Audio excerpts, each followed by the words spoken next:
Guarani sai jogando errado, lá vem Ferroviária, passa por 1, por 2, por 3, bateu pro gol, Alisson de novo, é gol! É gol, é gol, é gol, é gol, é gol, Gol! é gol, é gol, é gol, é gol! Da Ferrinha! O povo está feliz em futebol, com a Ferroviária, a morada. Alisson de novo! Camisa 38 no costado para festa da torcida Grená em Araraquara. Na marca de 26 do segundo tempo, Alisson, ele não perdoa, ele marca. Alisson é fatal, letal, ele é o tal. Ele aproveita a saída errada do Guarani.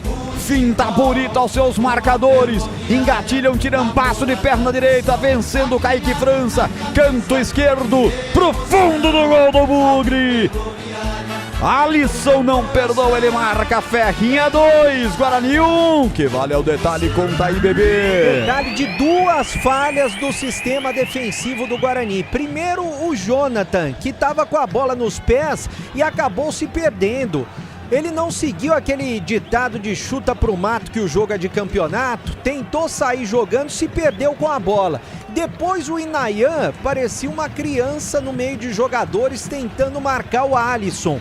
Também se perdeu com a bola. E daí o Alisson só escolheu o canto esquerdo do goleiro Kaique França, que nada pôde fazer. Mais um erro do sistema defensivo do Guarani, que causa o segundo gol da Ferroviária, que está novamente na frente do placar. 2-1 para cima do Bugre.